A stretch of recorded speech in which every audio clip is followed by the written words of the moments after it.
Shooting it raw? Yes. Shooting it raw.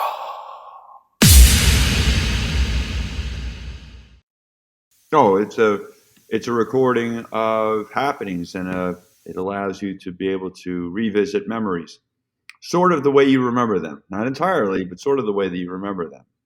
And there's nothing that replaces what you actually see with your own eyes at that time. But photographs certainly help capture a brief moment in time and help you recall that a little bit better.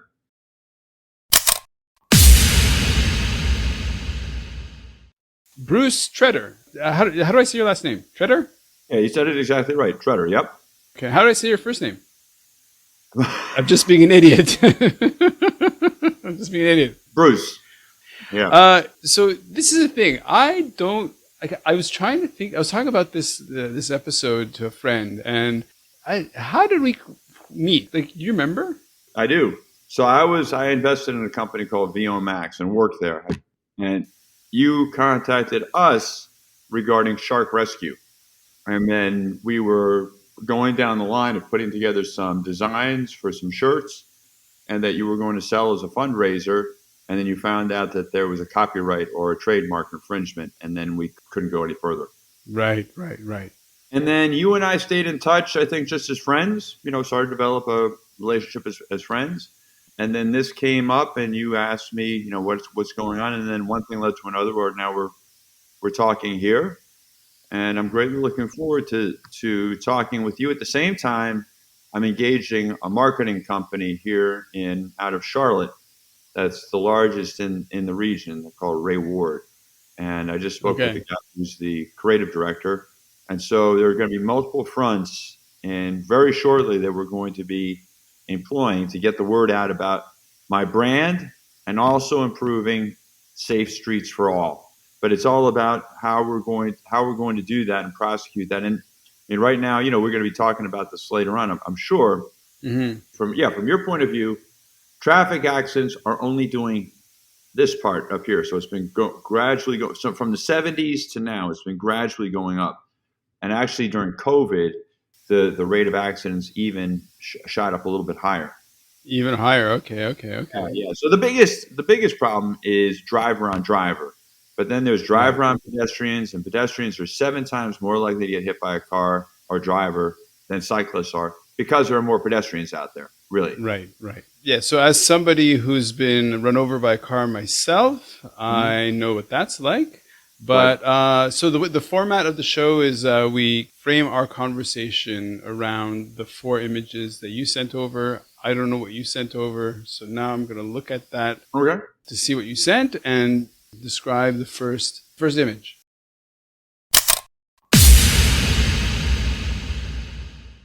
Oh, okay. So the first one is a logo, and it says Hickory Supports and Practices.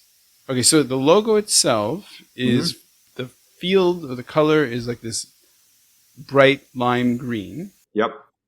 Oval shape. Yep. It's got SS4A in orange with black trim. And then Safe Streets for All. And there's a little thumbprint in the middle and a QR code. And Hickory Supports and Practices, SS4A. Yeah, so Safe Streets for All. Safe Streets for All is actually a national program through the U.S. Department of Transportation. And it's really a funding mechanism to fund cities and municipalities that want to implement a Safe Streets for All program. So I use that name to coincide with that, since it's a name that's already known out there, relatively known. But Safe Streets for All, and that's what we would like to practice here, to take this curve, like this part of the curve. So this is audio only. There's no video. So you're showing a curve of a steep rise of like starting at the bottom, and it basically steep rise, like a very sharp kind of hill.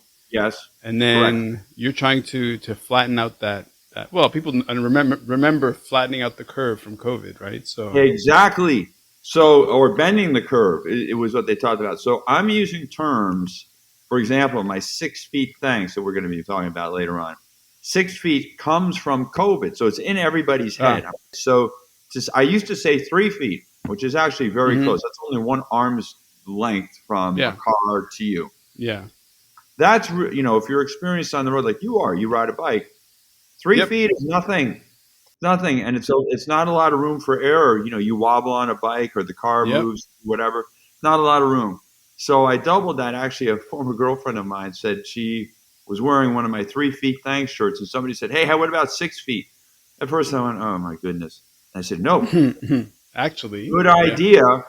And so, no state, no municipality has 6 feet as a regulation or recommends 6 feet to pass a cyclist, but when you practice it, you go, that's entirely safe. Yeah, it makes sense. Oh, for sure, for sure. So when I wear that stuff, with the response that I get from drivers is a thumbs up, a wave, or hey, cool Right. shirt.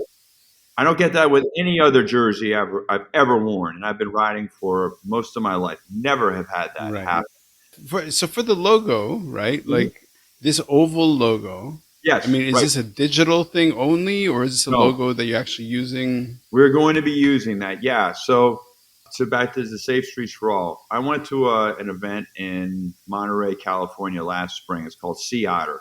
So they call it the Sea Otter Bike Festival. It's the largest bike event in the States now. So there used to be Oh, an wow. event called Interbike. A big trade show. That's gone away. Not enough activity to support that anymore. Well, this Sea Otter is really 4 to 5 days of bike racing, mostly off road. But Oh, all the major players in the cycling industry, so all the major components of the industry, so bike makers, Shimano, I think it was Cannondale and Specialized were, yeah, it was either Cannondale and Giant and Specialized. So those two of the big four. The big four are Trek, Specialized, Cannondale, and Giant. And right.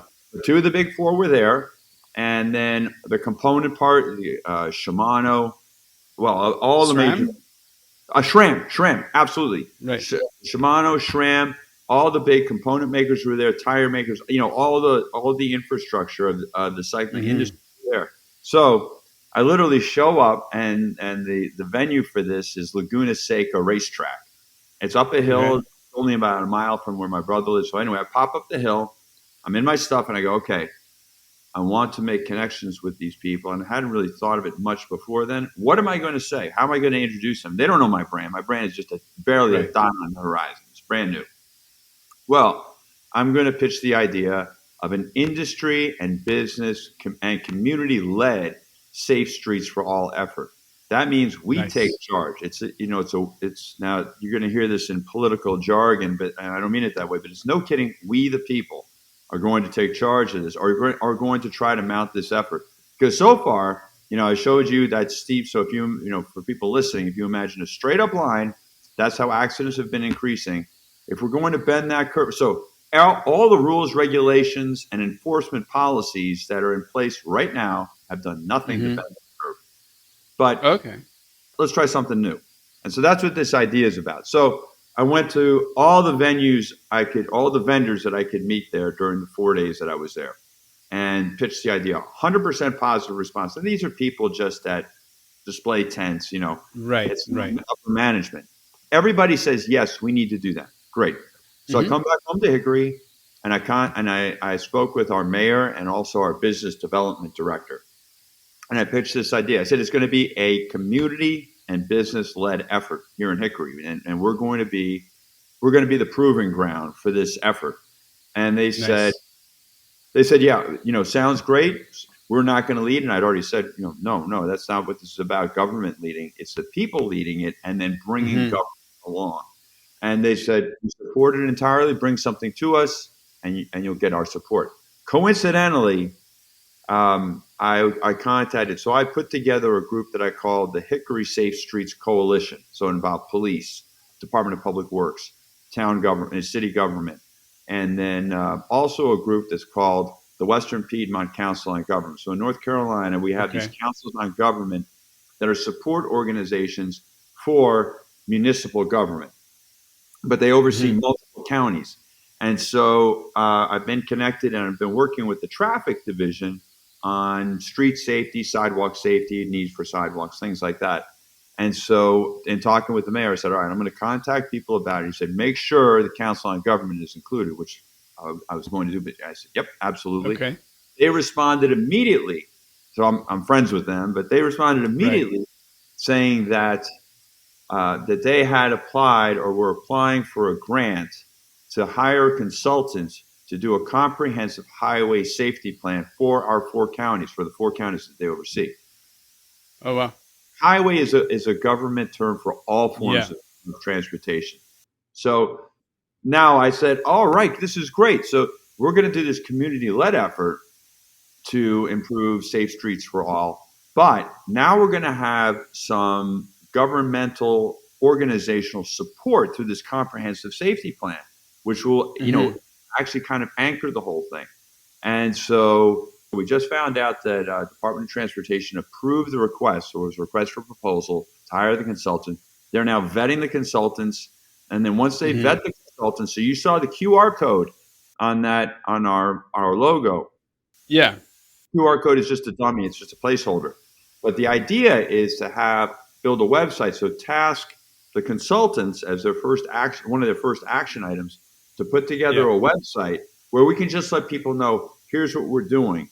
And to follow that on, I've pitched the idea, and so far the idea has been accepted, that when we look at intersections that are high incident intersections, so where there's a prevalence of accidents, that we would actually put a physical sign there saying, warning, dangerous something along this wording.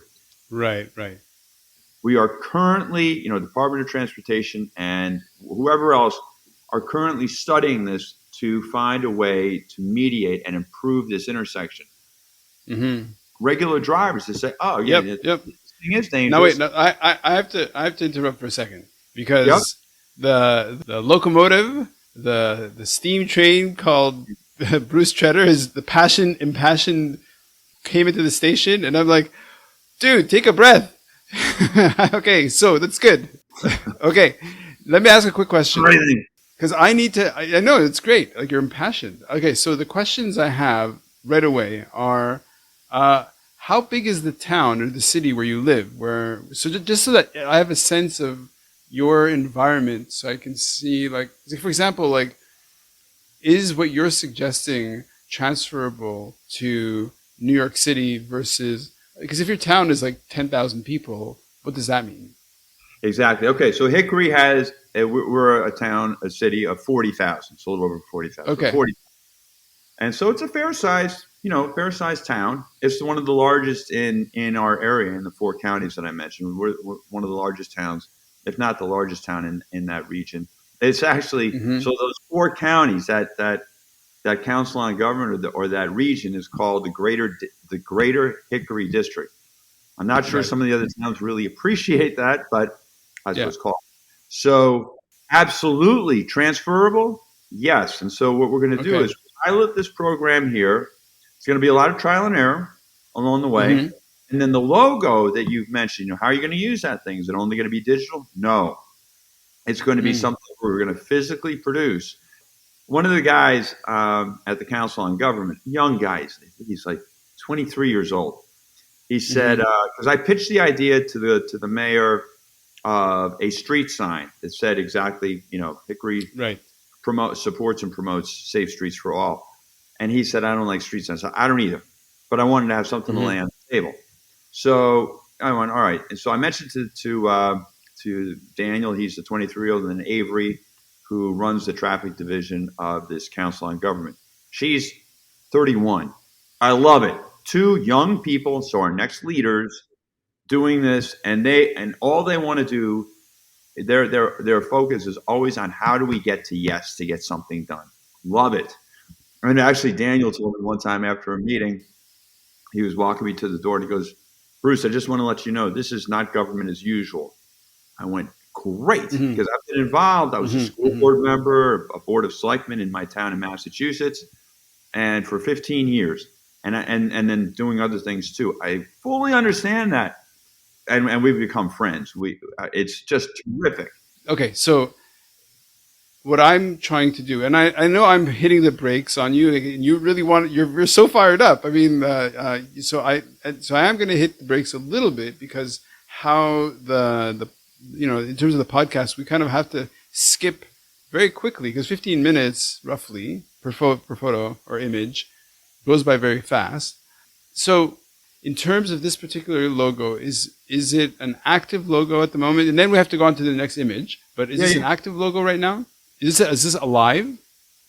Okay, the logo is the one we're going to use, but no, we have not started to approach businesses and have it put in the businesses to say, do you support this? It would be on their window, inside their business. They would also have stickers that people could put on cars. So this logo mimics, like when you see, I don't know when you're in Hong Kong if you see these things, but it will say like marathon, 26.4, 26.2, or 13.1, or whatever people have, triathlete. It's that type of a logo, but then I use the bright colors because that implies safety. Pops. Yeah. They also correspond with my brand, and that's kind of tangential.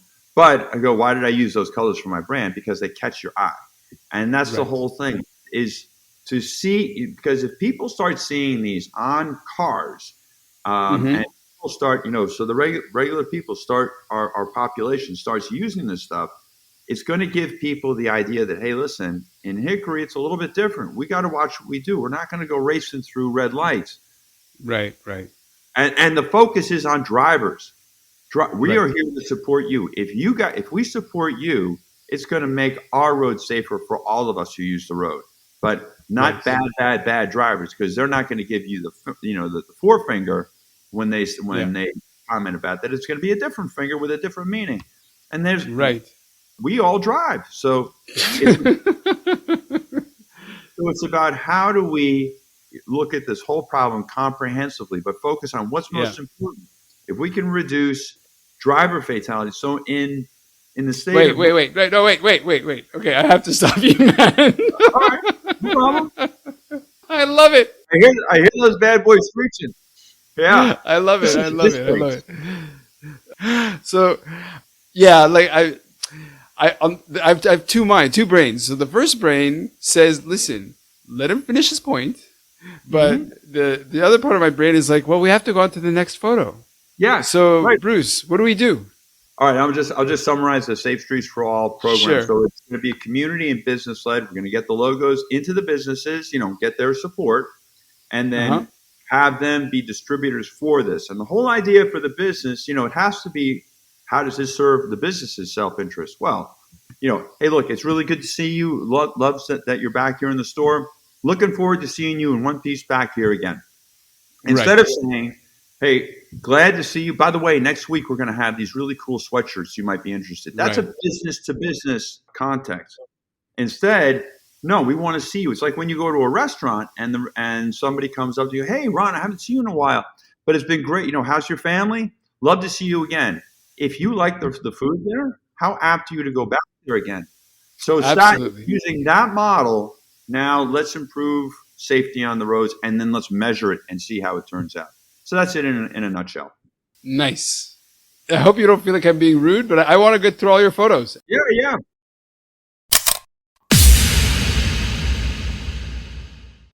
So this is more of an ad, I guess. It's like a kind of a composite where the field, the background is a road. Yeah. And you could just see like the painted lines of a road and a bike lane. Exactly. Across it are like, I don't know if these are actual shirts or if these are kind of mock-ups. Mock-ups. Okay, mock-ups of cycling jerseys, cycling shorts. Yeah, and so there's a lot of super colorful. So at the top it says Brights, BREITZ or Z, depending on where you come from. Brights, 6 feet. Thanks. Yep, correct. And then the subline says transforming social distancing to improve road safety for all. That's correct. Okay.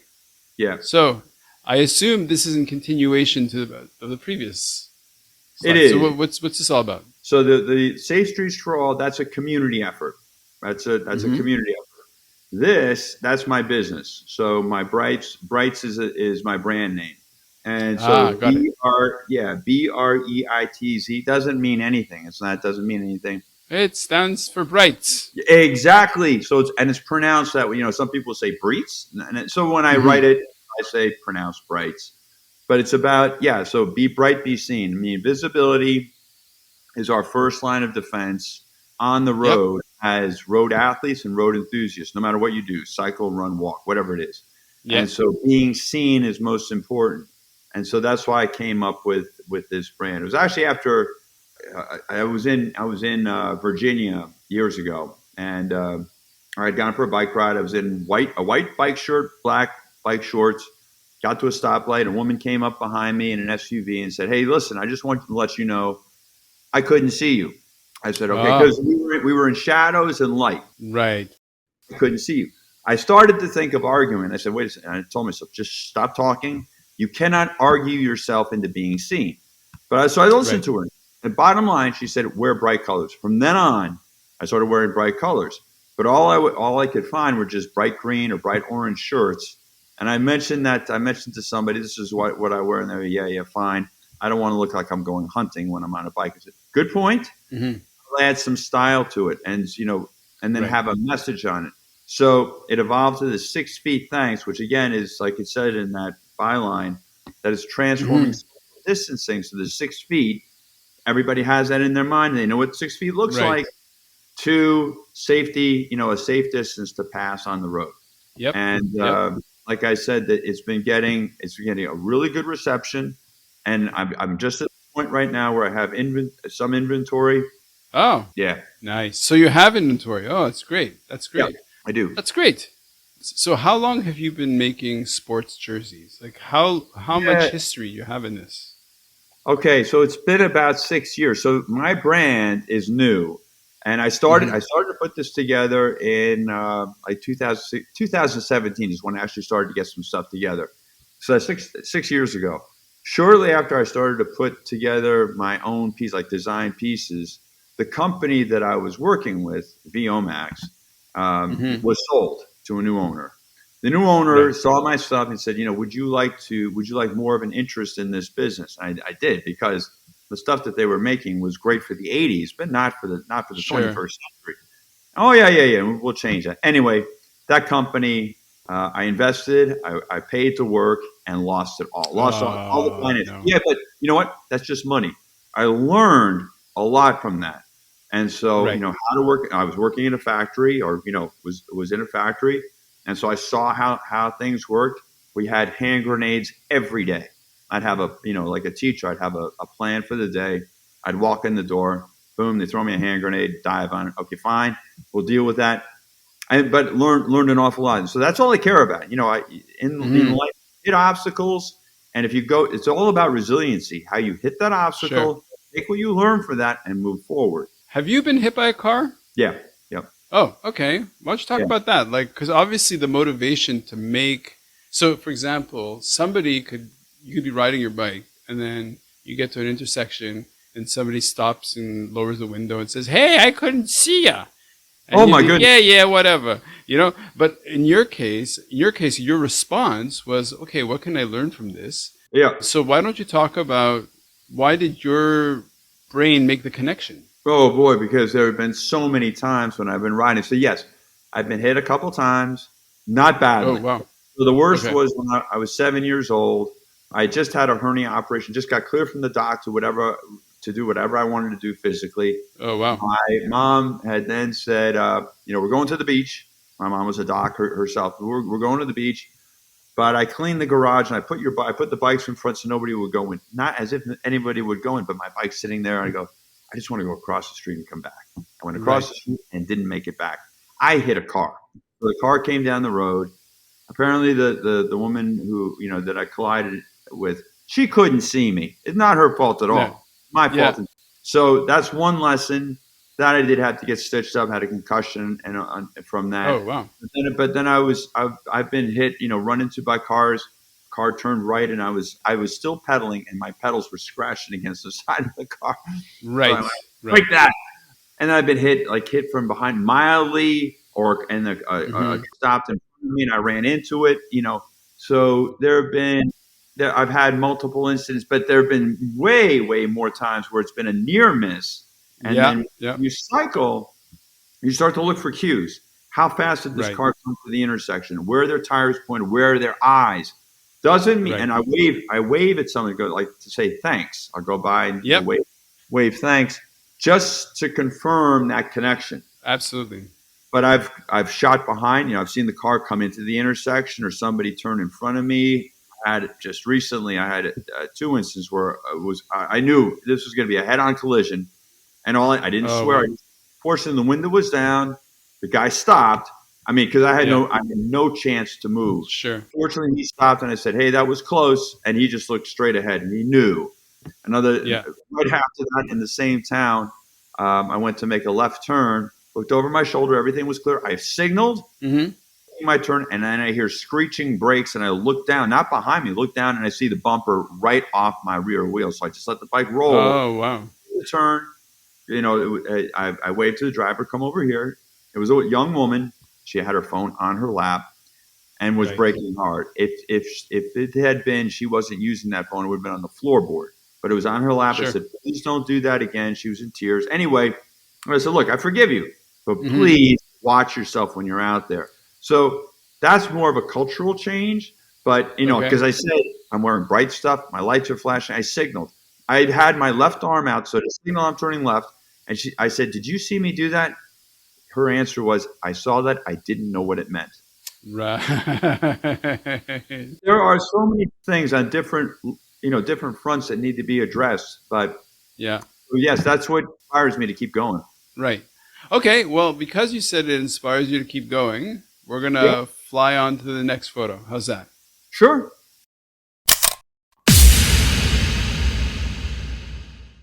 Oh, here we go. Okay. This is a proper photograph. Well, actually, it's a screen capture of a photograph. Yep. There are three people on the top left. There are three people on their bicycles, road bikes. It looks Yep. like it's fall because people It it must is. be fall, like September, October, because the trees are kind of yellowing.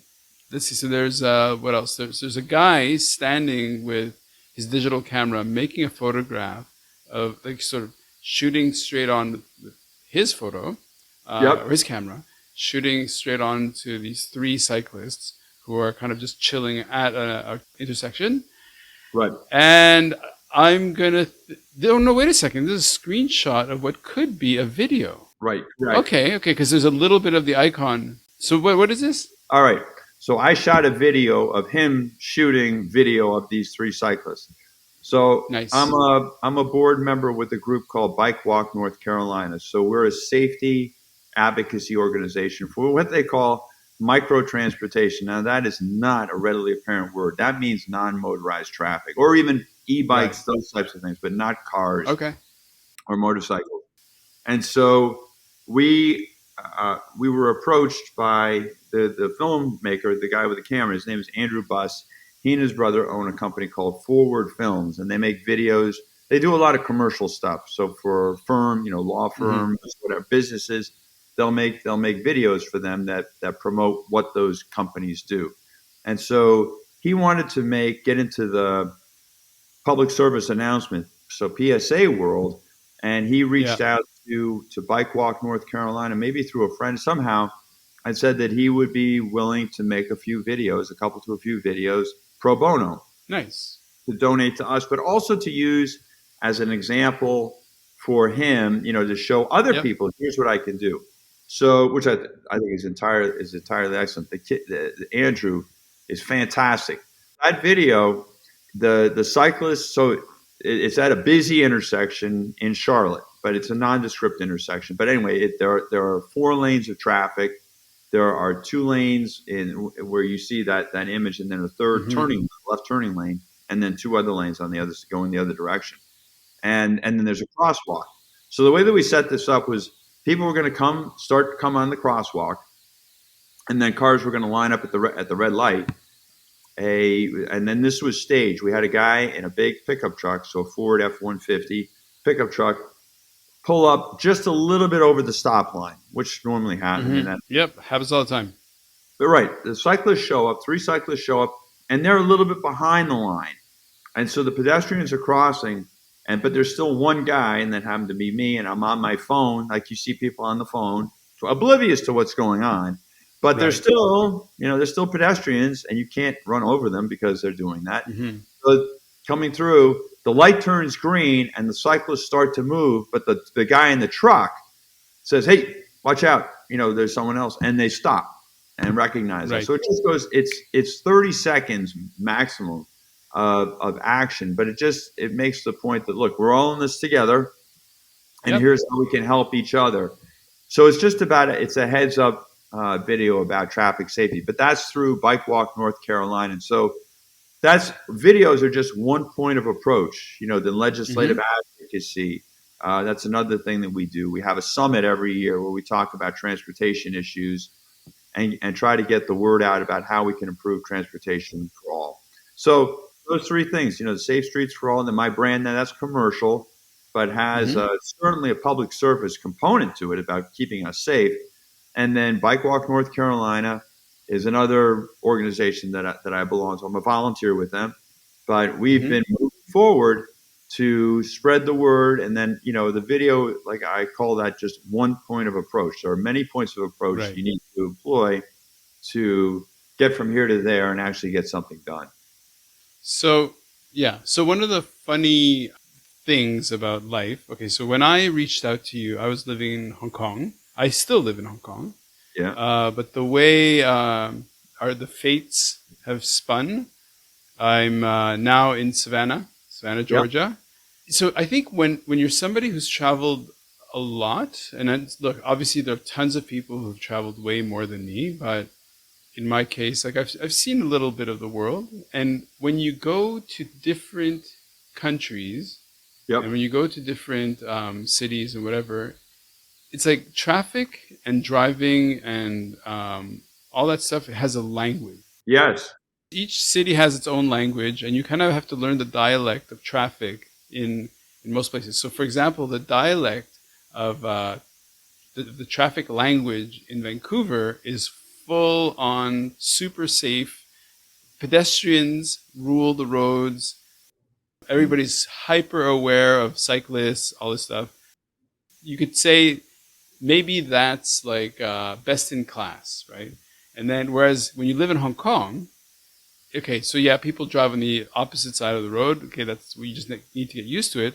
But in that culture or road language or dialect, cars have all priority. Like if you're a pedestrian, they're just like like you can come really close to being run over, and if you're a bike, it's super dangerous, right?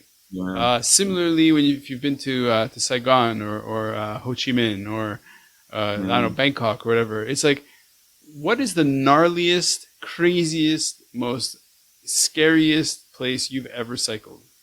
Okay. Scariest place oh, well, I think that was my town, Westboro, Massachusetts. So I used to say, What? yeah, I used Okay. No, do tell. it's a small town of like 20, probably closer to 25,000 right now. But yeah, people would drive like bullets there because it's kind of like Hickory. So Westboro had a population, so residential population of 20,000. During the day, it Yeah. grew to about 50,000 people because of all the businesses that we had there. Right. Right. Now you have, 2.5 times the population on the roads, potentially on the roads, but certainly increased traffic. And, it's careful what you build, they just might come, and they do. Yeah.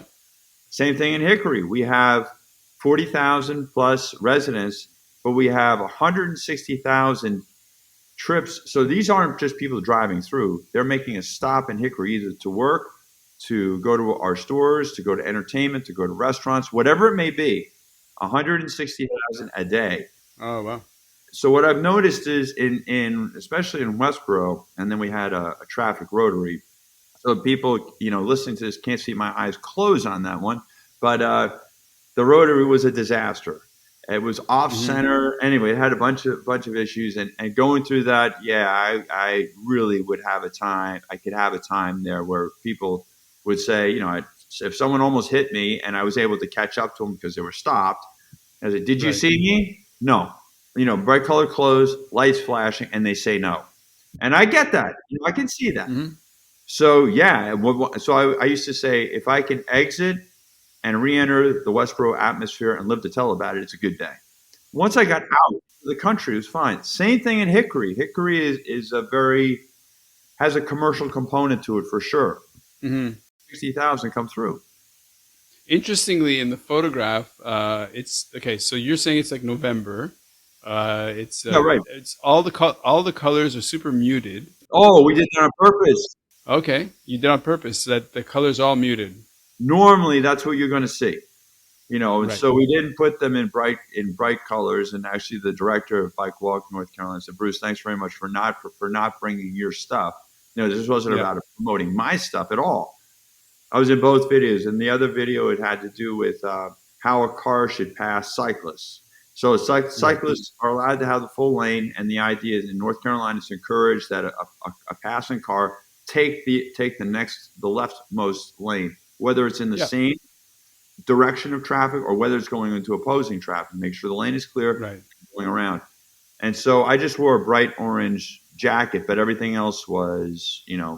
street type stuff. I didn't wear bike, spandex shorts. Hmm. But that, most of the people that you see on the road are going to be in those darker Yep. colors, actually blend right into the road. Yeah, so that's what that picture was about.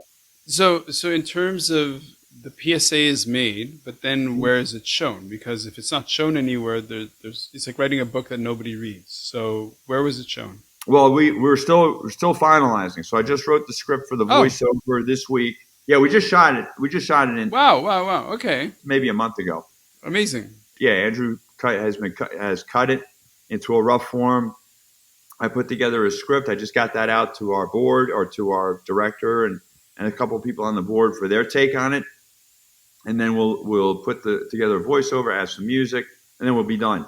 And then the idea is, all right, now we got to get this out onto TV stations and get some talk about it and get people, bring it to people so they can put it out. Exactly.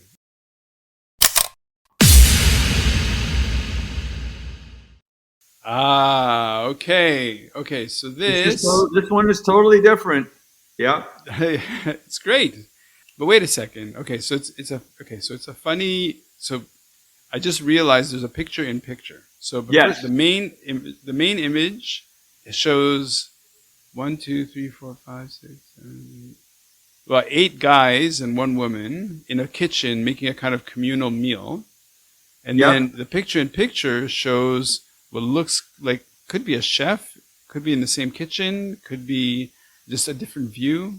Yeah, Yep. it's a different. Is it a different? Oh yeah. It's a different view. It's in the same. It's in the same kitchen. So yeah, what So you're what is this? describing is entirely correct. That was a communal meal, and what we did.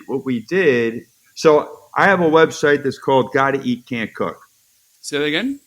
I have a website that's called Gotta Eat. So GOTTA hyphen. Mm-hmm. That's the website. The real Okay. title of the whole thing is Gotta Eat Can't Cook. Nice. It's for people who were like me at 21. I didn't have an idea about how to cook, but all of a sudden we're on their own. Mm. So it's either you go out to meals all the time or you learn how to cook. And so this is actually about enabling people to empower themselves.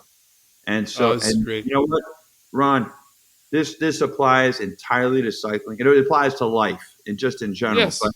I can't empower you. You can't empower me. The only way you're empowered is when you take that internally into your body. You go, okay, Mm-hmm. I'm going to take these skills and now I'm going to empower myself. And so it's the same thing with cooking. So I put together this site and I would approach health insurance, hospitals, medical organizations, all these people. No interest. Why? Oh, We want hospital beds full. And now that's rather what? cynical, That's unfortunately. weird. Oh, absolutely. And so it's and nobody. I mean, I worked with UMass Medical School students one semester, making meals with them, and I was working with the dietitian at the school, and Mm-hmm. she said, you ought to come check out what we're doing. So I was working with the students, um, helping them with meals, assisting, and then I brought some stuff, some recipes that I did myself, and we worked together. And I taught that to the medical students who were mostly around third year. I said, "How much nutrition do you get in medical school?" Oh, No, we get none. We get 1 hour of exactly. prenatal nutrition. That's it. So for Yep. women who are pregnant, that's it. Well, what did Hippocrates? Every one of these medical students, when they graduate, at their graduation, will be reciting the Hippocratic Oath, which is do no Mm, more harm to anybody than you would to help them. I'm paraphrasing, but yeah. Hippocrates also said, "Let food be thy medicine." So let nutrition be thy medicine, and nutrition and medicine be your medicine is your nutrition. All Right. about what you eat, and Yep. but 2,000 years ago, and yet they don't do that. So it's all about medicines and treatments, and our medical system is built on here's what we're going to do at the end. So you already have a Right. disease, not how we're going to Hmm. prevent it. So it's kind of like the Safe Streets for All of my brand is about, all right, how do we get to the front of the line? Right. How can I help empower people to learn how to cook on their own? Yeah. So like in the photo, you've Yep, got these guys, I guess, learning how to cook for themselves yep, because many, just haven't had that training as, as boys or whatever. right. So, I mean, is this like a running program? Like, or was this just a one-off? Yeah, so I did this for about a year with a group called Veterans Incorporated out of Shrewsbury, Massachusetts, so one town over from where I lived in Westboro. And so these Right. guys were all military veterans. They'd been on the outs somehow, either alcohol, drug addiction, whatever happened, homelessness. Hmm.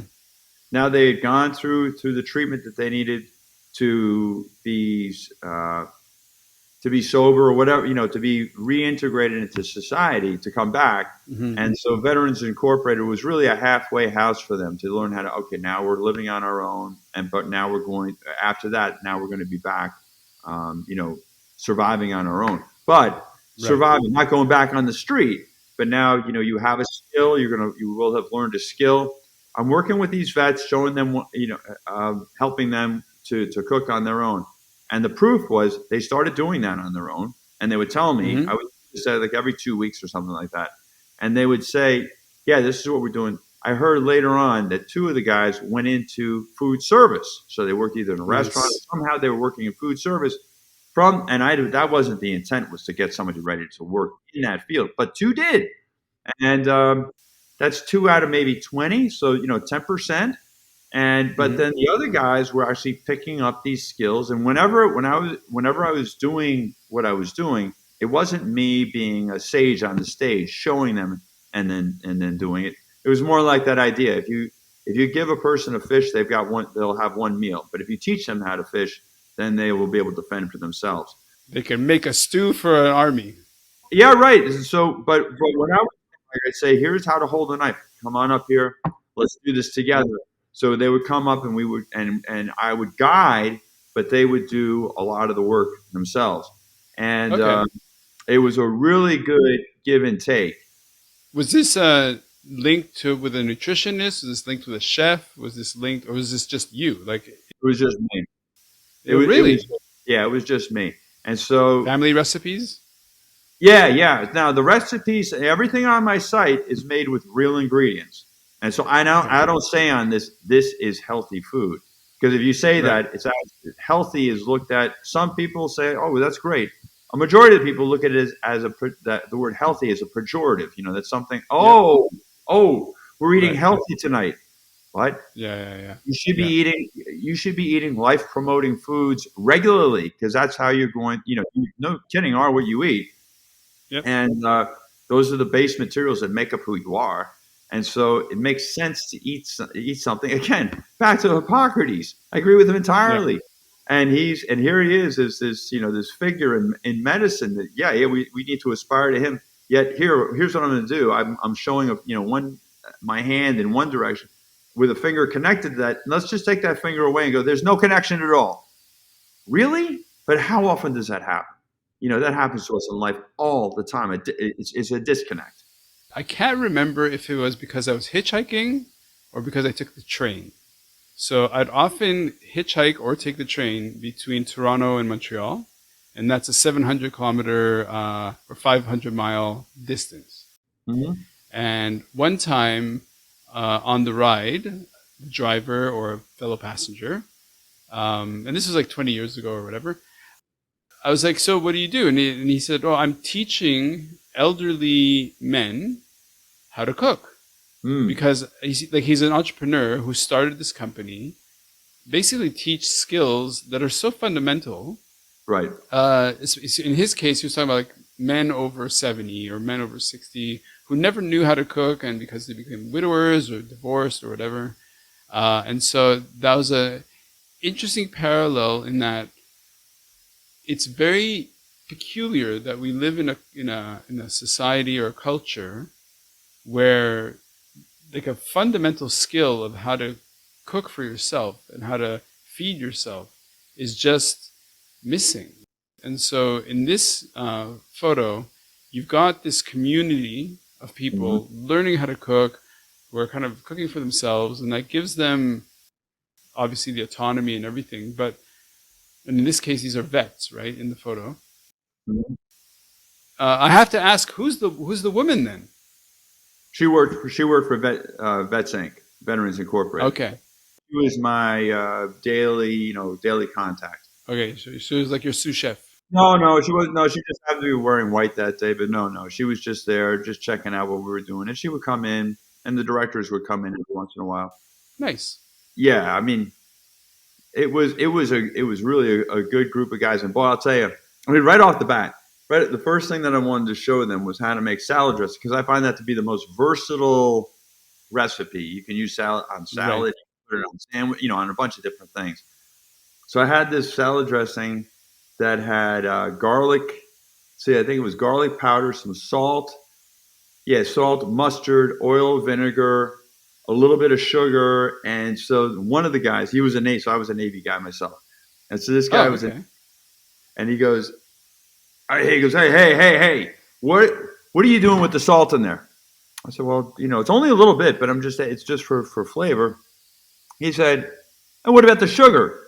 I said, well, again, it's not a lot, but it's just to add a little bit of flavor. He said, we don't need that. And he used another word for it, but that might not be appropriate on the air. But you can say shit. You can totally say shit, unless it's worse than that. Whatever. Yeah. No, that's I won't say it, but anyway, that's what not that I have. So he said that. He goes, we don't need this stuff. We got guys in here who have hypertension and diabetes. Some have both, and we don't need that. So I said, okay.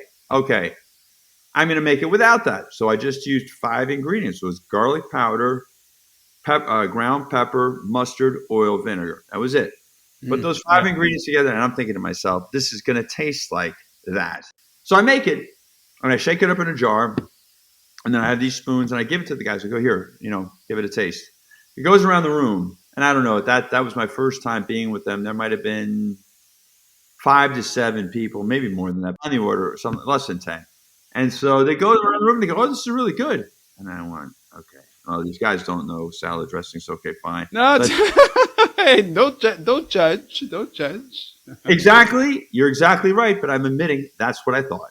And so I tried it and I went, oh, this is really good. So that's what I use now. And there are other things that I add that I put in, but those are like the salt and the sugar. No, that's no longer there. Sure. So, that give and take, what I love about teaching and imparting these skills is also learning from people ways to sharpen what I'm doing. What's a give and take? Absolutely. So right now I'm working with AARP. I just started doing something with them last week. We did a session on holiday eating, and then I made a couple meals, What does AARP stand for? Oh, I'm sorry. Yeah. It's the American Association of Retired People. I'm a card-carrying member. I'm 65 now, so I'm a legit. I call myself a junior, senior. And I used to joke. I used to joke about this. I'm going, okay, I keep hitting brick walls about trying to get this stuff out to the VA or the hospitals, to hospital networks. No one's interested in this preventative work. And I said, all right.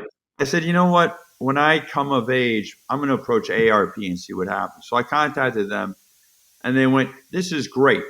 Now, I also told them, I'm not going to do this as a volunteer. I want to get paid to do it, because it's just like the Safe Streets for All program. let's pilot a program in Charlotte, not far, an hour away from me. Let's pilot a program in Charlotte, a lot of give and take. Mm-hmm. Once we have a package together, now how do we transfer this to other cities or other regions in North Carolina? Mm-hmm. And AARP is a national organization. How do we get Right. this across the country? And then really, how do we monetize that for them to be able to present? Now, if this is an AARP program, now for them as a large organization to go to hospitals and say, how about it? We Right. need to support our seniors. Now that's an avenue into the medical world, and Yeah. I think they agree. I think we could have some legs. Okay, so look, like, how about we we pull back some more, look from the even broader, bigger picture. So I find it fascinating. Okay, now that I'm in Savannah and I'm surrounded by, I've met some really intense, young, older entrepreneurs. I've been in that kind of world as well. But there's something about the American can-do mindset.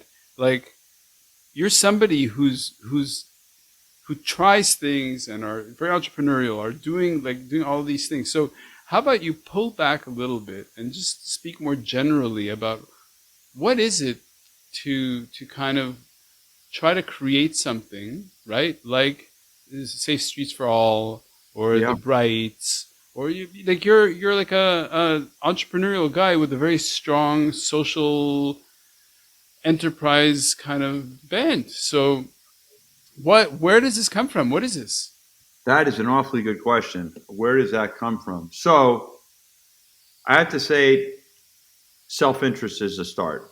Regarding food, I did not know how to cook for myself. My mother gave me The Joy of Cooking by Irma Baumgartner or something like that. But anyway, it's a standard book. It's probably sold more cookbooks than any other cookbook, or it's one of the leaders.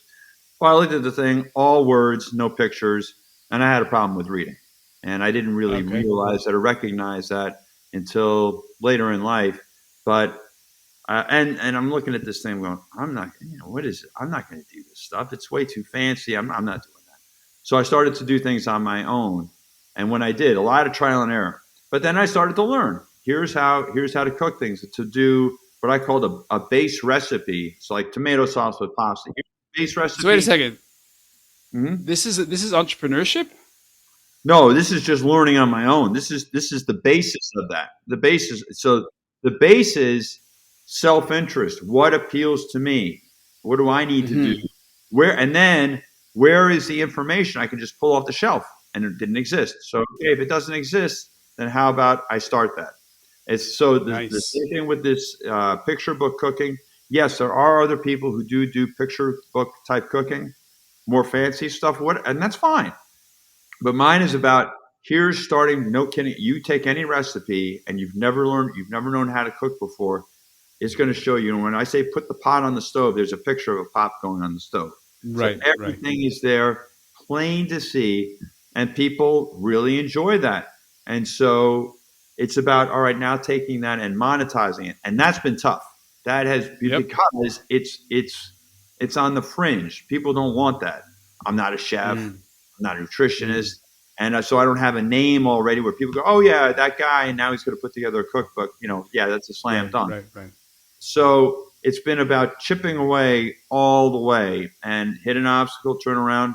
Fortunately, I seem to have some longevity genes and keep myself in shape. So I think I'll be able to live it Yep. out. So, the food comes from that. The cycling, self-interest. I want to be able to ride and live to tell about it. How am I going to do that? I need to wear Mm. things people can see. Okay. Right. But I don't see the stuff out there that actually sends a message that connects well with drivers. So make it. If I didn't find it, make it. Nice. So that's where that comes from. And then at the same time, on the cycling side, okay, or the traffic, the in the traffic arena, how can I not just work on a business, like make iPhones or something like that, where here I sell it to you, and that's it. Hmm. There's nothing else. Maybe we do charity, but that's it. Whereas no, this is actually in your best interest. If you wear this, you will be safer on the road. Doesn't guarantee you're never going to Amazing. get fat car, but you're going to be safer on the road, or your loved one is going to be safer on the road. And the way I look at it is one person wears it, that's a statement. A lot of people wear it, it's a movement. Now you go, that stuff, you get that wear, Safe Streets for All is going on. All of that stuff put together comprehensively. Yes, my stuff is a business, but all of that stuff put together, now you have a no kidding real movement on multiple fronts. Nice. And this is the steepest climb, Ron, change culture. Right. Absolutely. Yeah. Bruce, I think that's it, man. Like Bruce Tretter, Safe Streets for All, Brights. Check out the links in the show notes. I love it. Thanks for joining. Oh, my pleasure. It's been a lot of fun, Ron. And as you said, it would be a kick-ass conversation for both of our parts. So, yeah, I really appreciate the time. Thank you. Oh, thank you. You bet. Shooting it raw? Yes. Shooting it raw.